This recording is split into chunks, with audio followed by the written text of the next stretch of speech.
Bien, y para hablar de esta coyuntura electoral, todo lo que estamos viviendo desde hace más de una semana, tenemos una entrevista, Manuel, vía Zoom, Sí.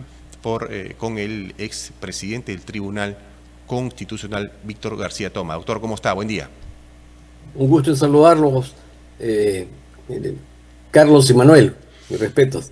Eh, ¿Cuál es su análisis respecto a lo que está ocurriendo, ¿no? Digamos, ya llevamos más de una semana y con el paso de los días se han conocido de más irregularidades en este proceso, ¿no? Por parte de OMPE, básicamente, pérdida de material electoral, el material electoral nunca llegó a tiempo, eh, eh, actas que han sido observadas, un USB con información de actas de votación se extravían, hallazgo de cajas con cédulas en la calle.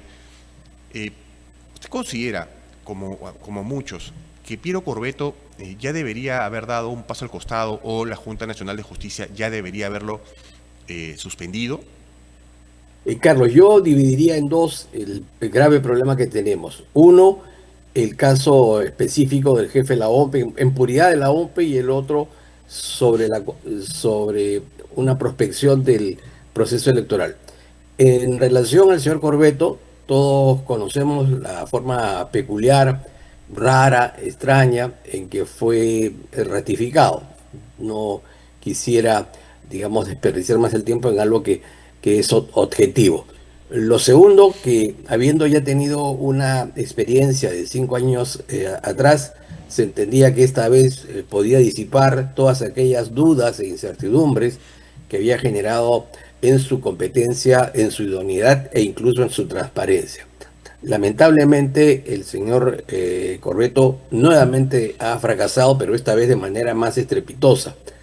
Y en concreto, lo que hay es una formulación de una denuncia penal que no ha sido realizada por un partido político o por un tercero, ha sido realizada por el Jurado Nacional de Elecciones, que es el ente encargado de fiscalizar el proceso electoral. Y ahí se le imputa la supuesta perpetración de 3 actos delictivos. En segundo lugar, existen denuncias de la Contraloría eh, que estarían vinculados con la irregularidad de compras y de bienes para el proceso electoral. Existen informes condenatorios de la Defensoría del Pueblo y por consiguiente no hay ninguna duda de que el señor no reúne la idoneidad para el cargo y que ha generado un enorme problema en la medida en que de manera significativa ha deslegitimado en parte este proceso y ha contribuido, ha obstruido a que un número considerable de personas, se habla de entre medio millón y 600 mil ciudadanos, no hayan podido finalmente votar, porque las condiciones a las que fueron expuestos de las 7 de la mañana hizo que estos desistieran y porque no había, digamos, por lo menos la credibilidad de que finalmente pudieran hacerlo. Entonces, el camino que el camino que se debe seguir en el caso del jefe de la OMPE es múltiple. Por un lado, podría él renunciar en la medida en que teniendo procesos penales y acciones administrativas, digamos, urgentes, graves, debería entender que su tiempo debería estar dedicado a salvaguardar su libertad, ¿no es cierto? Y su, digamos, responsabilidad administrativa y en consecuencia debería apartarse. Eso contribuiría además a descongestionar, digamos, la indignación ciudadana.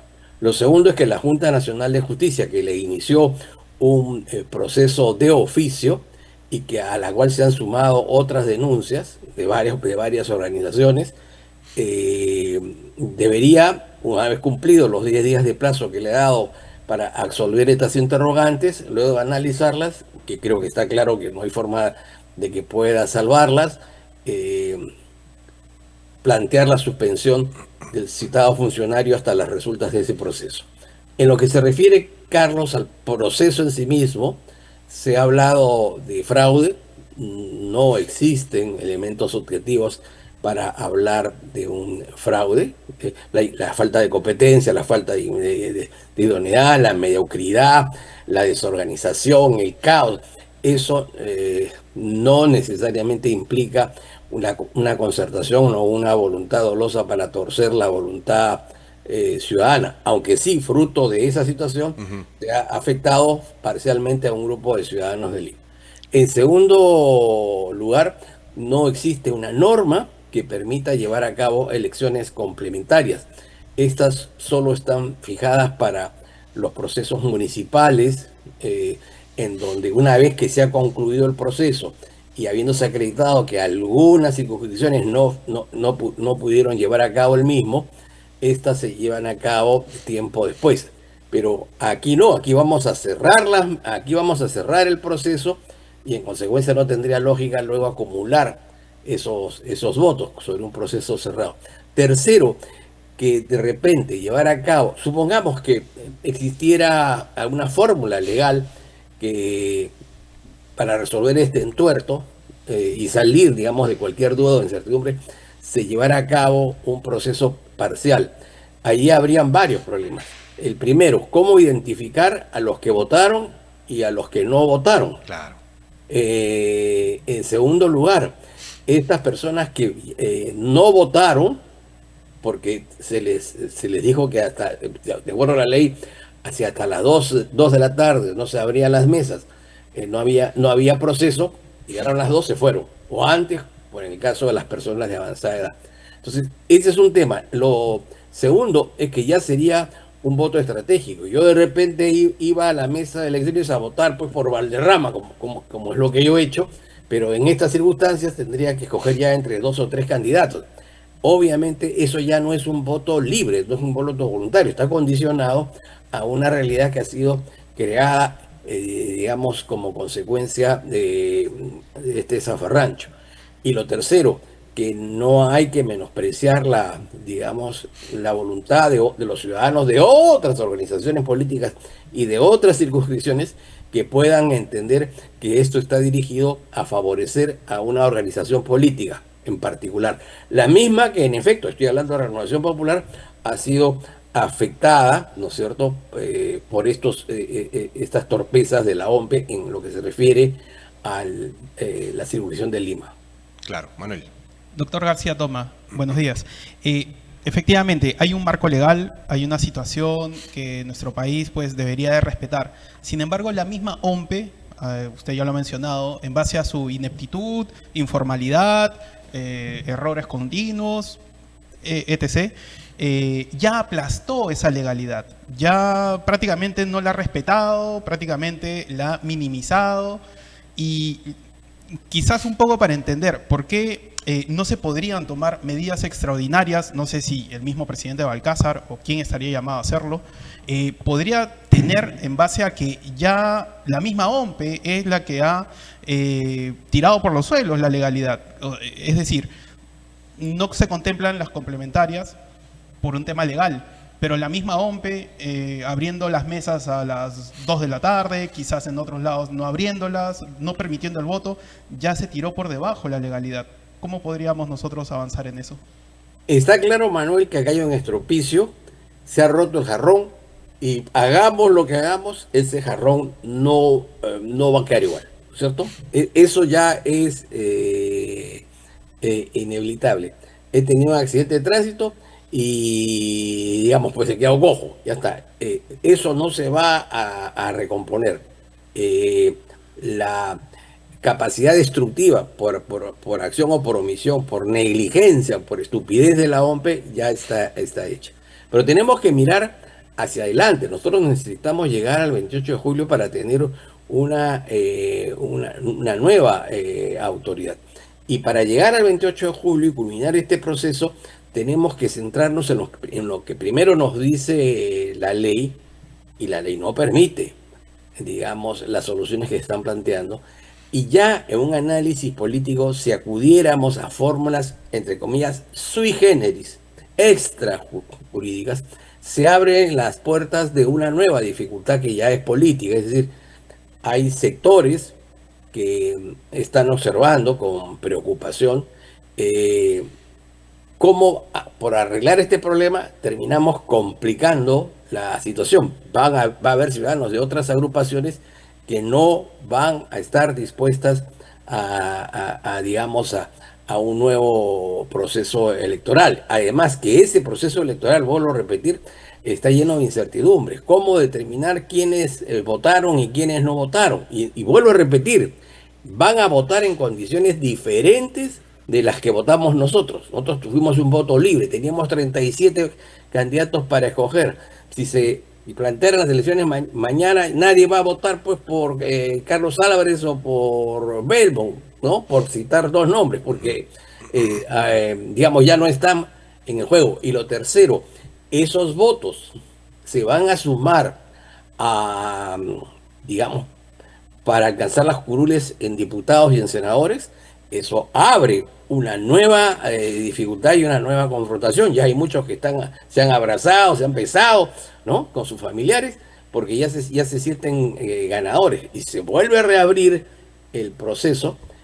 Como estamos hablando de cerca de 1 millón de votos, evidentemente ese 1 millón de votos puede alterar la situación. Máximo cuando ya se reduce la posibilidad de elección a 2 o 3 partidos, ¿no? Claro. Ahora, doctor, ¿cree que esta figura que usted plantea de que si se dieran unas elecciones complementarias o unas nuevas elecciones, los votos serían para, por ahí, los 3 primeros o 4 primeros que encabezan los resultados de OMPRE al 90 y pico %? ¿Esto cree que pudo haber ocurrido también el día lunes 13, luego de que se instalaran las otras mesas que no se pudieron instalar el día domingo, conociéndose ya los resultados de encuestadoras y un conteo inicial de OMPE? ¿Esto también pudo haber ocurrido? Totalmente de acuerdo, Carlos. Si bien es cierto que hubo buena fe, creo que fue una decisión del jurado para descomprimir la situación. Se entiende, se comprende, se justifica, pero los resultados son los que yo le acabo de señalar, los que han votado el día lunes. Ya solo votaban o por Keiko, votaban por López Aliaga, votaban por Sánchez o eventualmente por Neto. Los demás candidatos ya no existían.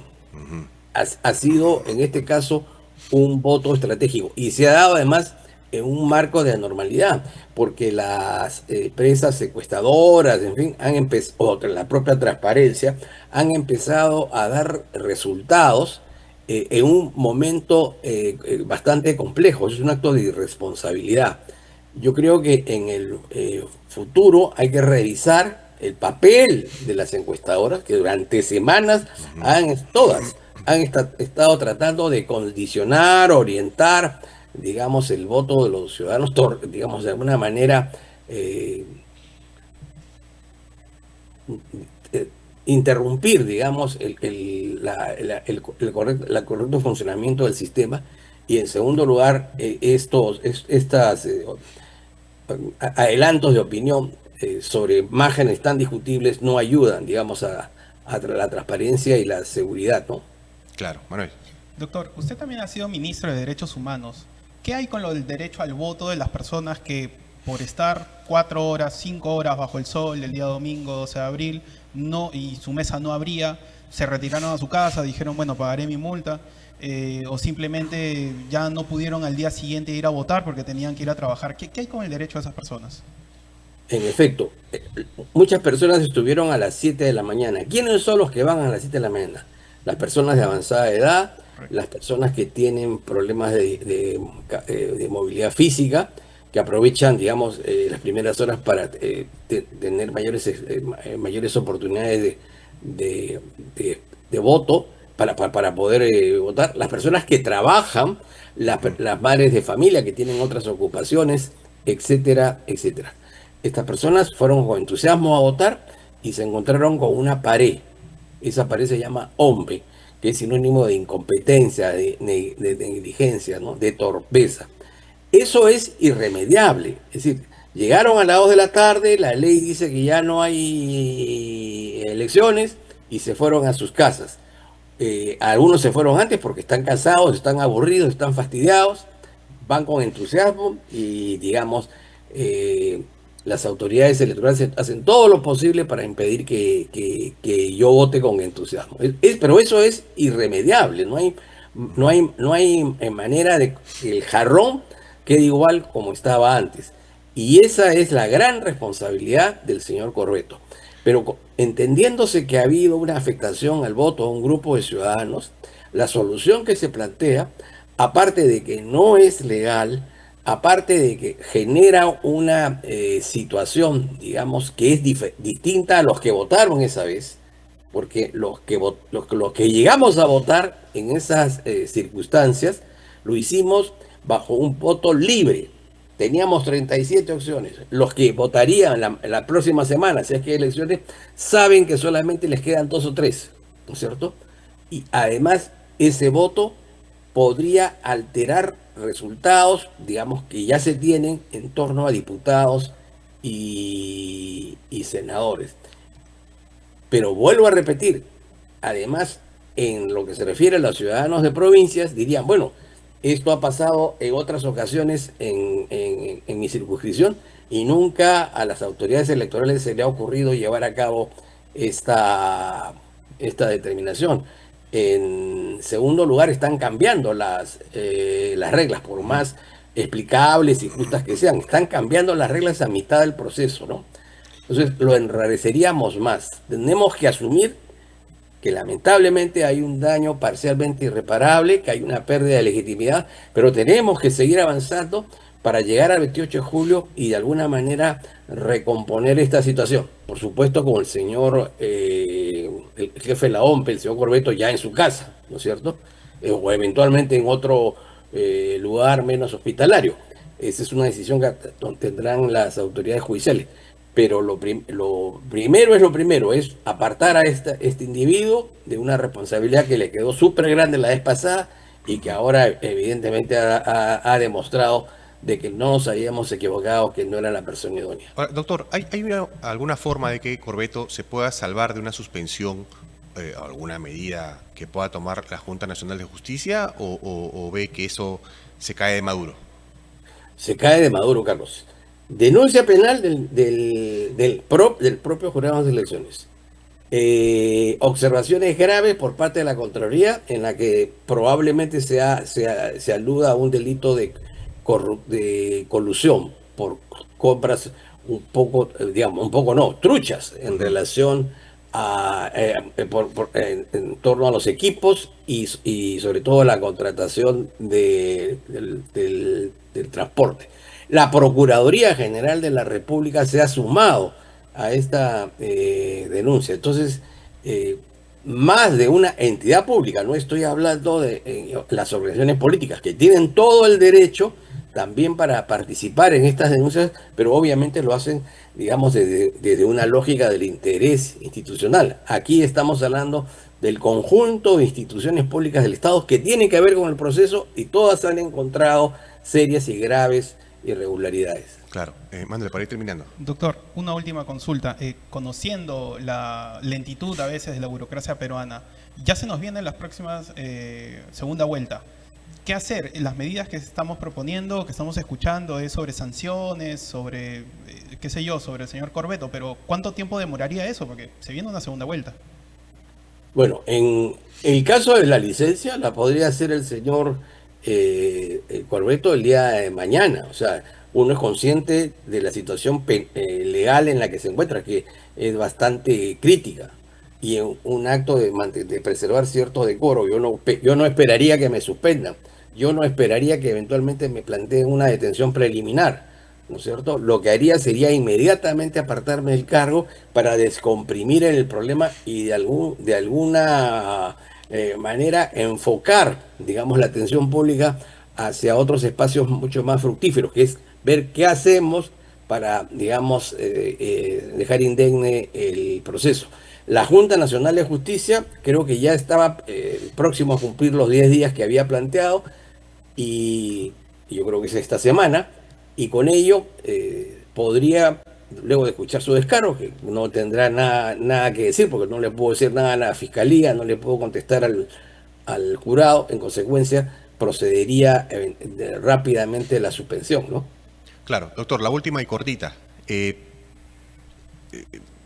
una vez que sepamos cómo queda el conteo final, pasan 2 a segunda vuelta, ¿con qué ánimo cree que va a ir el elector, aquel que siente o siente que las cosas no se hicieron bien y que terminaron perjudicando a su candidato que no pasó a una segunda vuelta? ¿Con qué ánimo cree que, o con qué cara cree que va a ir ese elector a votar? El país está profundamente dividido. Uno ve el mapa electoral y se da cuenta que hay, digamos, dos visiones del país que otra vez se encuentran confrontadas. Siendo honestos, ninguno de los candidatos que pasaría a segunda vuelta inspira plenamente empatía, fe, esperanza. Eh, va a ser un gobierno que no va a tener luna de miel, porque al estar partida el sistema de partidos políticos, las agrupaciones de extrema izquierda, en el caso que gane Keiko, que gane el señor López Aliaga, ya están con el cuchillo entre los dientes, es decir, no le van a dar oportunidad, ¿no? Entonces vamos a vivir una situación crítica. Lo único que cabe, en el caso de que gane el sector democrático, eh, es hacer una alianza lo más seria y fuerte posible y trate de captar algunos votos de otras organizaciones para sostener al gobierno desde el Parlamento. Desde allí se han venido produciendo los ataques al sistema político porque hemos tenido ejecutivos que no han tenido bancada. En consecuencia, no existía un mecanismo bisagra que pudiera establecer ese vínculo. Lo que ha habido es que ante la ausencia de bancadas en el Parlamento, los presidentes se han dedicado pues a subastar, digamos, sectores de la administración pública. Uno de los más grandes beneficiados ha sido el PP. Te doy mis votos, pero yo quiero el Ministerio de Salud, quiero de Claro. Salud, ¿no? Ministerio de Trabajo, etc. Y lo mismo han hecho otras organizaciones. Entonces, para que esa situación no se repita, se requiere que todas las organizaciones más o menos, lo que va a hacer la extrema izquierda, desde el centro a la derecha, es plantear un proceso de una alianza, una unificación programática para sostener, digamos, al próximo gobierno. Bien, panorama bastante complicado el que aparece. Bueno, vamos a ver cómo se desarrolla el mismo. Doctor, siempre es un gusto conversar con usted. Igualmente, un gusto en saludarlos. Hasta Que tenga luego. buen día. Muchas gracias. Bien.